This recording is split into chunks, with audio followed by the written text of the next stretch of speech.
Olá, querido irmão, olá, querido professor, olá, querido aluno da Escola Bíblica Dominical. Estamos iniciando mais uma pré-aula, mais uma conversa nossa, né, para esse próximo domingo. Lição de número 13, Conselhos para uma Vida Autêntica. Nós estamos estudando durante todo esse trimestre, né, no primeiro trimestre de 2025, os ensinamentos do apóstolo Tiago, né, a sua carta escrita com as suas orientações para nós como o povo de Deus. O texto principal de hoje, nós vamos estar lendo 1 João 1,9, que diz: Se confessamos os nossos pecados, ele é fiel e justo para perdoar os pecados e nos purificar de toda injustiça. O resumo da lição diz que na carta de Tiago encontramos importantes conselhos para que tenhamos uma vida cristã frutífera. E os objetivos nessa aula é conscientizar da importância da oração, compreender o poder da confissão e mostrar a responsabilidade da restauração. Nós estaremos estudando esses três tópicos, são esses três objetivos, e será muito interessante que nós consigamos, ao final da aula, fazer com que nossos alunos tenham sucesso no aprendizado desses três objetivos.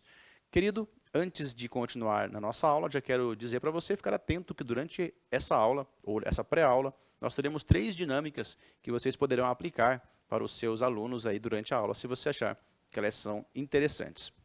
Pois bem, chegamos então ao final desse trimestre e ao final de uma série de conselhos práticos, né? Carta de Tiago, uma carta muito prática e muito atual para os nossos dias e para os nossos jovens. Nós abordamos algumas questões como fé, linguagem sadia, sabedoria, paciência, como lidar com as riquezas, etc. Diversos temas relevantes, muito prático, conforme toda a carta, né, de Tiago, ela é prática e muito aplicável, não só para os tempos que ele escreveu, mas também para os nossos dias. E nós vamos hoje falar um pouquinho também sobre três conselhos muito importantes, e nós vamos ver de forma bem prática esses conselhos, que é a oração, a confissão e a restauração. Três tópicos práticos e bem interessantes. Muito bem, nós começamos com a informação da importância da oração. A oração, querido professor, ela é importante em todo momento. Quando nós falamos para os nossos alunos sobre a oração, muitos têm logo uma observação da oração como um clamor, né? Sempre um clamor, e o clamor sempre nos leva a lembrar de um período de angústia.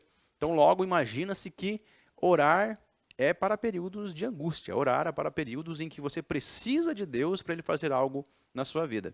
Quando nós, na verdade, entendemos que orar é em todo tempo. Então, se nós estivermos angustiados, nós precisamos orar. Se nós estamos contentes, nós também mantemos uma vida de oração.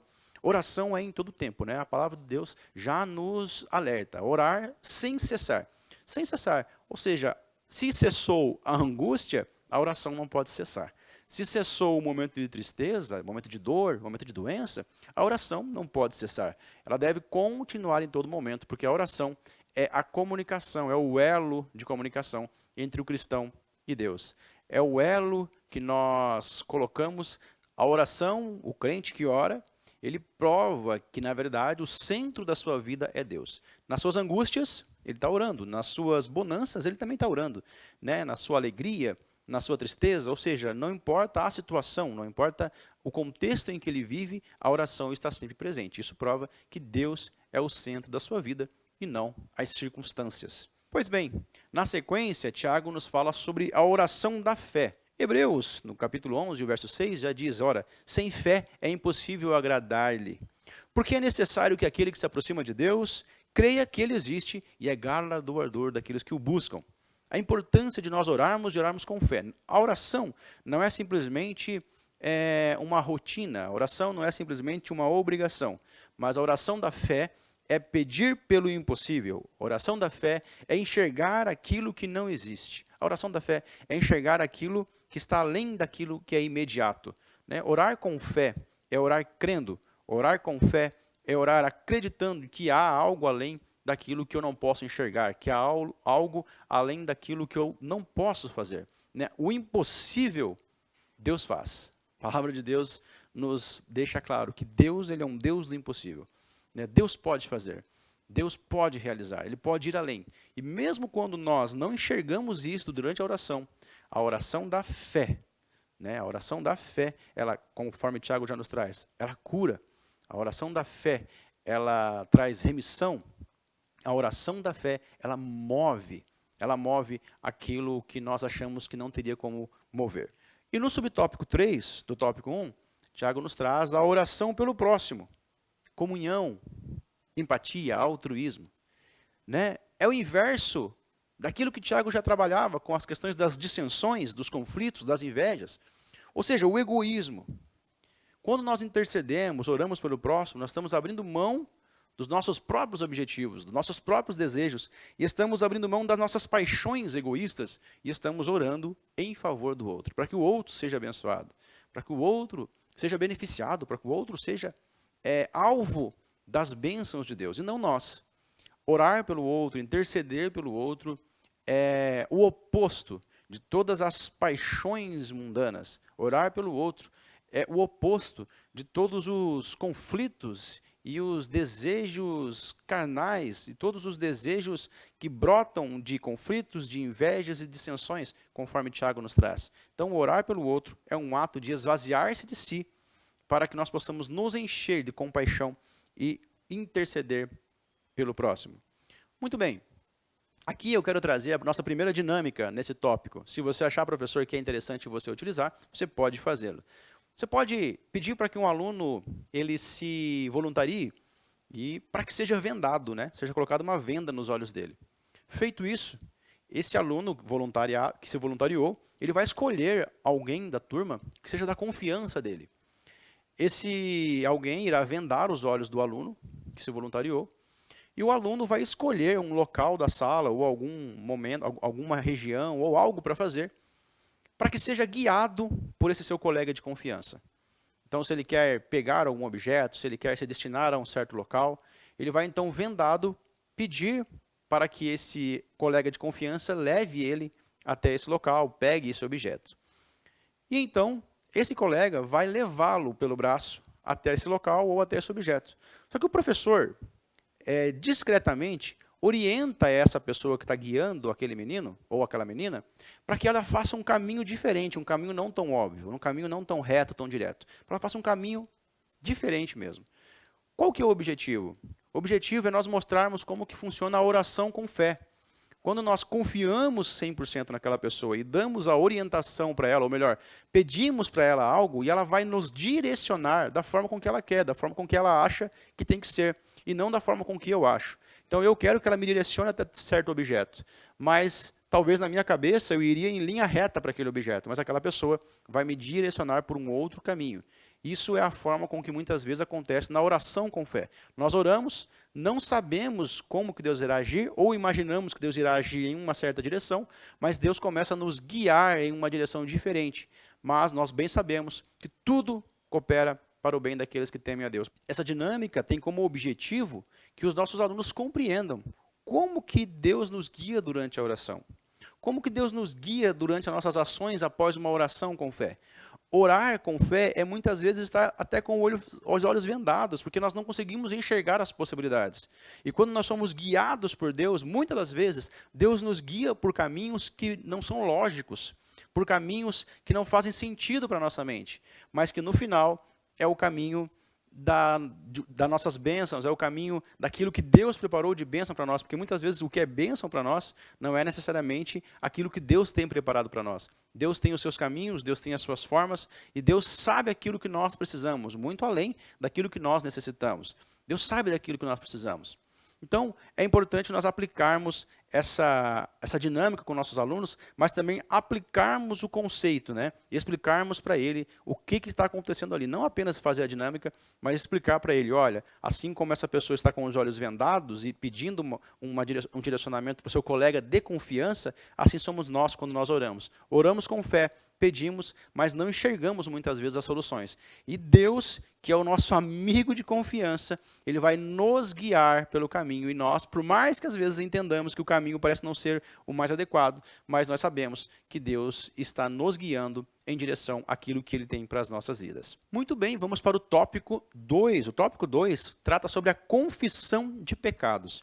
E aqui nós vamos fazer um apanhado geral, porque a confissão de pecados, ela vai trazer a ideia do reconhecimento e humildade. Mais uma vez, em contraponto a uma vida de egoísmo, uma vida de orgulho, conforme Tiago trata e conforme nós vimos em lições anteriores. Uma vida de reconhecimento, uma vida de humildade. Provérbios 28:13 já diz que o que confessa e deixa alcança misericórdia, mas o que encobre nunca prosperará. Então a importância de você confessar e deixar, principalmente, confessar e deixar.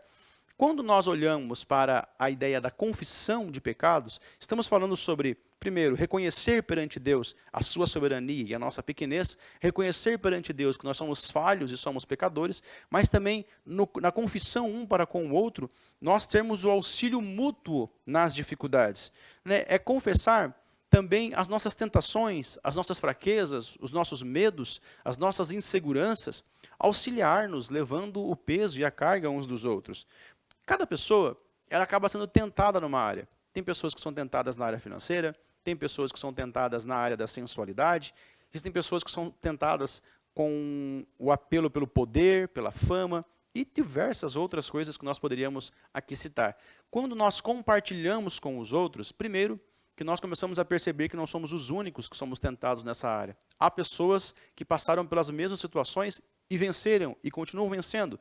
Quando nós compartilhamos, nós também somos fortalecidos e somos levados a ter esperança, mesmo em uma situação de tentação e mesmo em uma situação de erro.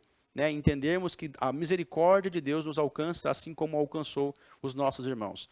Esse compromisso de ajudar mutuamente uns aos outros e de confiança uns com os outros vai muito além, é muito distante do que Tiago nos traz dos nossos desejos e conflitos e dissensões que podem acontecer no nosso meio. Pessoas que estão em dissensão, pessoas que estão em conflitos, pessoas que estão com invejas amargas, pessoas que estão com desejos carnais, elas não podem estar se ajudando, estar se confessando umas às outras. Apenas pessoas que estão livres desse desejo por um crescimento próprio, esse desejo por uma vida egoísta. Pessoas que continuam cultivando um desejo de egoísmo, um desejo de se dar bem, acima de todas, um desejo de satisfação própria, estar em si mesmada, ela não vai ter condição de compartilhar, de ouvir, de entender, de compreender o outro. Apenas pessoas que estão revestidas de humildade sobre a sua vida e reconhecimento sobre a sua miséria própria, ela consegue ouvir o outro e ter compreensão sobre o pecado do outro também. Além disso, também nós vamos ter no subtópico 2, cura espiritual e física. É interessante, o salmista lá no Salmos 32:3, ele diz: enquanto eu escondi os meus pecados, até os meus ossos envelheceram.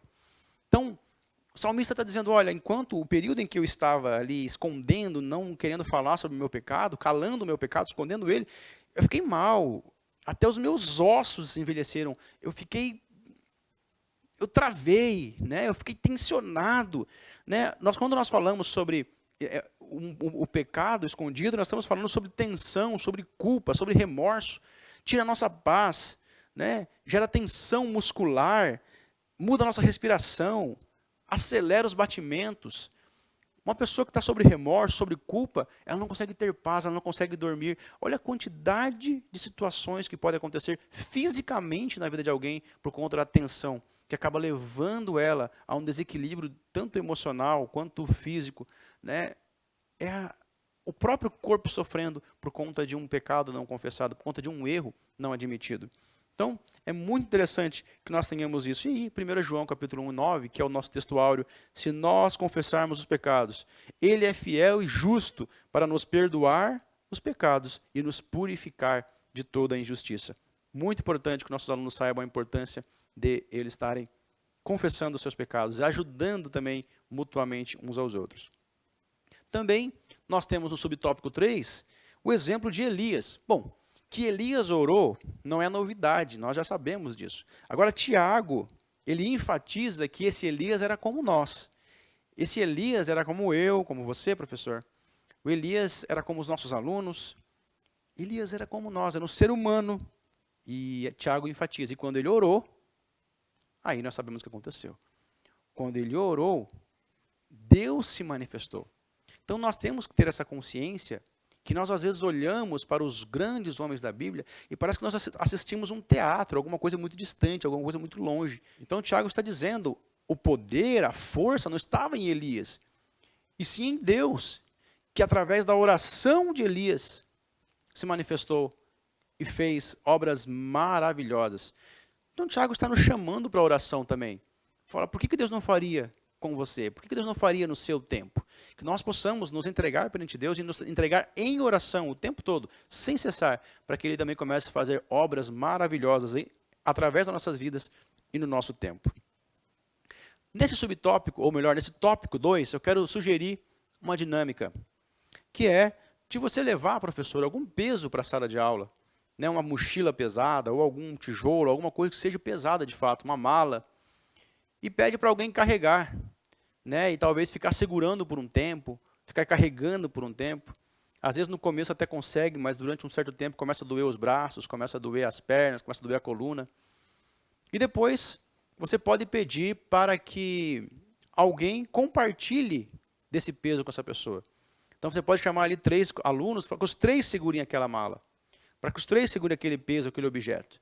E aqui nós podemos aplicar que quando alguém fica carregando um peso, até no começo ele até consegue, mas durante um tempo começa a doer os braços, começa a doer as pernas, começa a doer, né, tudo. Ou seja, segurar um peso por muito tempo começa a ter complicações. Assim é o pecado quando nós não confessamos, assim são as tentações quando nós não dividimos as dificuldades. Então, chamando outros amigos para ajudar a dividir aquele peso, fica mais leve. Então, nós podemos também aplicar para os nossos alunos a importância deles, obviamente, encontrarem pessoas de confiança, de preferência seus líderes, seu professor, seus pastores, pessoas que eles possam dividir esse peso, que eles possam compartilhar esse peso, né? Confessar os seus erros, confessar os seus pecados, lançar para que sejam alcançados pela misericórdia de Deus. Aqui é a importância de nós entendermos o quão importante é a vida em comunidade, a vida em grupo, a vida na casa de Deus. Quando nós estamos ali, o nosso irmão, ele não tem condição de tirar o pecado de nós. Ele não tem condição de nos livrar da tentação.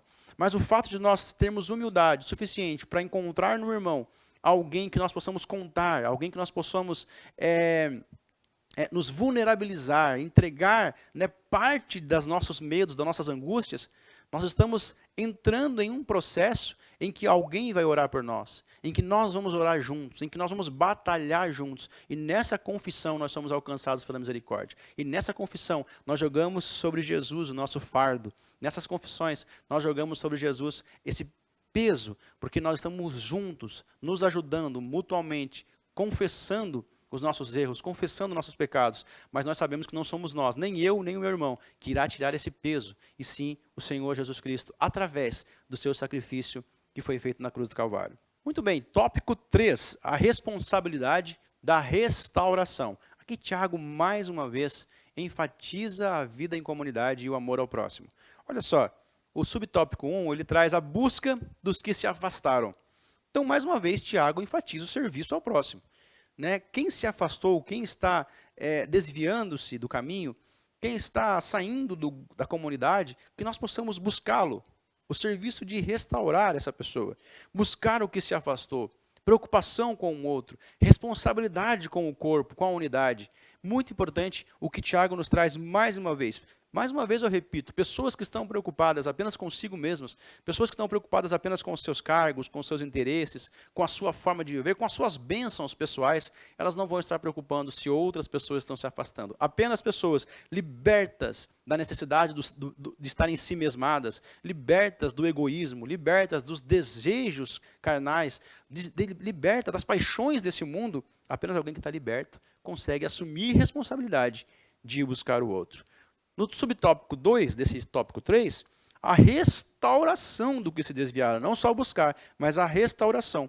Então, quando um membro ele é restaurado, há um ganho e fortalecimento em toda a igreja. Toda a igreja ganha, todo o corpo ganha. Imagina se você se descuida com uma parte do seu corpo. Se você descuida com uma parte pequena dele, automaticamente todo o seu corpo vai sofrer, por mais que você não perceba. Talvez alguém esteja cuidando do corpo, esteja indo para a academia, esteja fazendo, né, dieta, e o corpo está todo em perfeito estado, saúde, está tudo ótimo. Né, tudo ótimo no corpo ali, tanto a parte mais externa, fitness, quanto internamente também. Fez todos os exames, está tudo bem. E aí, de repente, ele começa a sentir uma pequena dor no dente. O dente, em relação a todo o corpo, é muito pequeno. Mas se essa pessoa não se cuida, o dente começa a doer, de repente ela tem algum tipo de problema com esse dente, ela perde esse dente, e de repente quando ela perde o dente, já a forma de mastigar já muda, e daqui a pouco ela começa a sentir um desconforto na mandíbula, e de repente quando ela percebe a mandíbula está doendo, e daqui a pouco está com uma tensão na nuca, e não sabe por quê, e de repente uma dor de cabeça por causa de um pequeno dente que ela descuidou. Mas o corpo está tudo saudável, aparentemente, mas por causa de um dente, agora ela está tendo um incômodo, não só no local, mas em todo o seu corpo, percebe? E nós podíamos aqui falar diversos exemplos, né? Um dedinho do nosso pé, uma unha que às vezes dá algum problema, né? Uma unha encravada que começa a incomodar, e dói o dedo, depois dói a mão, e assim por diante. Quantos problemas nós temos, às vezes, por descuido numa parte pequena do nosso corpo. Assim também é quando nós temos um irmão nosso que está se afastando, enfraquecendo, adoecendo na fé. É importante nós restaurá-lo para o bem da alma dele, mas também o corpo de Cristo fica fortificado, porque um membro foi restaurado. Isso é muito importante. Nós temos também o subtópico 3, que fala sobre a responsabilidade da igreja. A igreja, como um corpo, tem responsabilidade sobre seus membros. Não podemos jogar apenas sobre o líder, né, o pastor, o líder dos jovens, o professor da escola dominical. Não podemos jogar apenas sobre alguém que é responsável pelo aconselhamento, responsável pelas visitas, responsável pelo discipulado. Não, não apenas eles, mas todos nós somos responsáveis por buscar e por restaurar aqueles membros que estão espiritualmente adoecidos. É muito importante que nós tenhamos a consciência de que não apenas a liderança, não apenas os pastores, os líderes, mas toda a igreja, todo aquele que nutre um amor pelo próximo, todo aquele que aprendeu a sair de si mesmo, todo aquele que aprendeu a não ser egoísta, invejoso, não ter um espírito faccioso, não promover dissensões, todo aquele que aprendeu a olhar para o próximo como alguém que merece e deve ser servido, todo esse tem a responsabilidade de buscar e de restaurar os membros que estão adoecidos. Que nós tenhamos essa consciência, querido professor. E eu trago aqui mais uma possível dinâmica. Se você tiver essa possibilidade, que você leve para a sala de aula um quebra-cabeça com várias peças e tente deixar, se você tem uma mesa, deixar ele montado. Mas estrategicamente, retire algumas peças importantes dessa quebra-cabeça.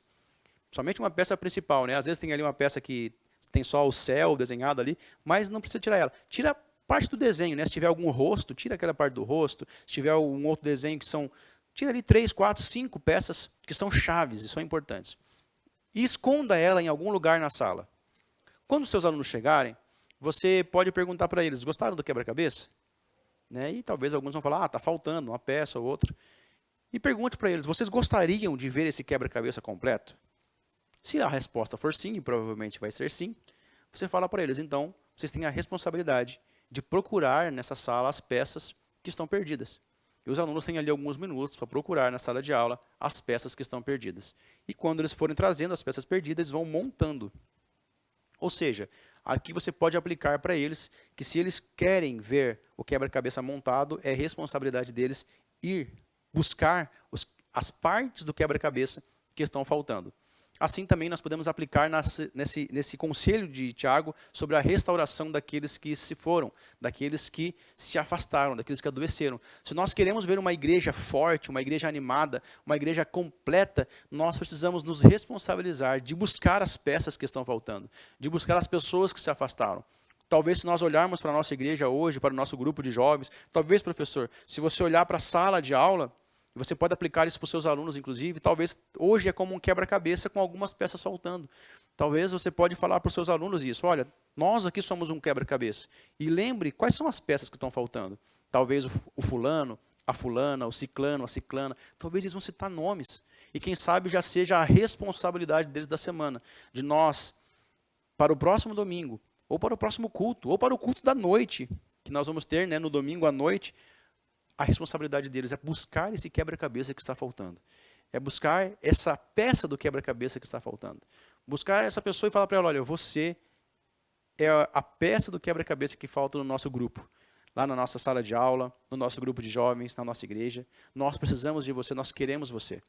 É nós termos a responsabilidade de buscarmos as pessoas. Agora, sabe quem vai fazer isso? Apenas quem tem humildade. Apenas quem tem o reconhecimento das suas misérias, das suas falhas. Apenas quem está comprometido com o todo, com o crescimento mútuo, com a unidade da igreja. Quem tem um espírito faccioso, quem tem um espírito de inveja, de dissensão, de briga, quem ainda está pensando no seu próprio ego, não tem condição de olhar e sentir falta de uma pequena peça de um quebra-cabeça. Mas que nós, professor, e que os seus alunos tenham esse espírito diferente. Que o Espírito Santo já tenha trabalhado no coração dos nossos jovens, no seu coração, no meu coração, para que nós possamos olhar para a casa do Senhor e sentir falta das pessoas que outrora estiveram ali. E nós possamos nos responsabilizar em buscá-las, onde elas estiverem, para que elas voltem e sejam, não apenas voltem, mas sejam restauradas. Pois bem, na nossa conclusão, nós temos aqui, entre tantos ensinamentos, né, aqui na carta de Tiago, nós vamos falar sobre vida em comunidade. Tiago fala sobre vida em comunidade, sobre suportar uns aos outros. Não há nada no reino que nós possamos fazer sozinhos. Não há lugar para egoísmo no reino. Não há lugar para egocentrismo, para soberba. Até para confessar nossos pecados, nós precisamos um dos outros. Até mesmo nas orações, o nosso próximo tem que estar envolvido. Tudo que nós vamos fazer, todas as nossas ações, tudo aquilo que nós pensamos, tudo aquilo que nós desejamos, tudo que nós fazemos é em comunidade, é junto com o outro. Nós oramos com o outro, nós nos confessamos com o outro, nós caminhamos com o outro, nós aprendemos com outros. Que nós possamos compreender que não há espaço para uma vida de soberba, de egoísmo, de arrogância, de inveja, de dissensão, de facção, de espírito faccioso. Não há espaço para isso. Quando Jesus está operando, quando o Espírito Santo está operando, quando há uma vida de oração. Quanto mais nós oramos, mais as paixões carnais, as paixões mundanas, elas deixam de ter espaço nas nossas vidas. Muito obrigado, professor, por mais esse trimestre. Muito obrigado pelo seu serviço dedicado à obra do mestre. Tenho certeza que os seus alunos aprenderam muito. Tenho certeza que o nome do Senhor foi glorificado. Até o próximo trimestre, na paz do Senhor Jesus.